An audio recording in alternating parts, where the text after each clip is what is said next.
Good morning mga ka-concrete. Ito na naman tayo. Meron na naman tayong bagong pakulo. Ito. Yan, yung ulam natin. Ito yung adobo na natira kahapon. Tinabi ko lang. Sabi ko, kunti nakakainin kong baboy. Baboy kasi ito eh. Yan o. Oh. Oh, yan. Ito pa yung kaparte nung 3-in-1 ko na budget meal na ginawa kahapon.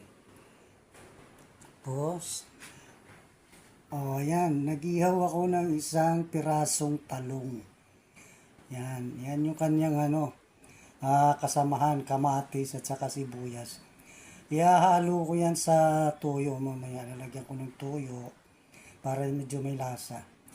Ito yata yung tinatawag natin pampagana to.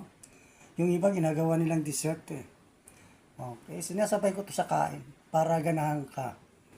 Tapos ito, isang scoop ng rice.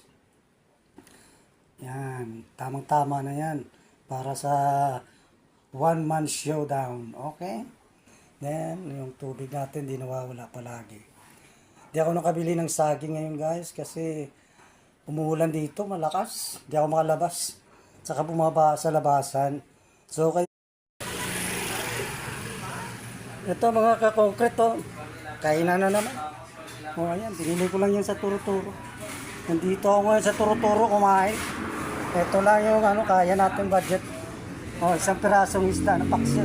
Kanin at saka gulay. 20 pesos. Yung budget natin ngayong araw ay 40 pesos. Nabubusog na ako nito buong araw. Ayan, may tubig. Kasamang tubig. Nandito ako sa Turo-Turo Kumain ako sa labas. Ito yung budget ko sa labas. 40 pesos.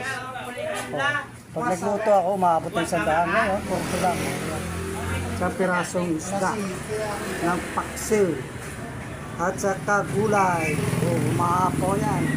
Kalabasa na mayroong munggo at saka langka. At 10 pisong rice. Meron pa tubig. Malamig yung tubig. Susok na ako nito. So kayo, samahan niyo ako. Maganda rito nagtitinda eh. Kaya gaganahan ka rin. Yan. Mga ka-concrete. Simpleng kain, simpleng gastos. Budget na budget. Ito ay lunchtime na. Tanghalian na. Okay. Mga ka-concrete.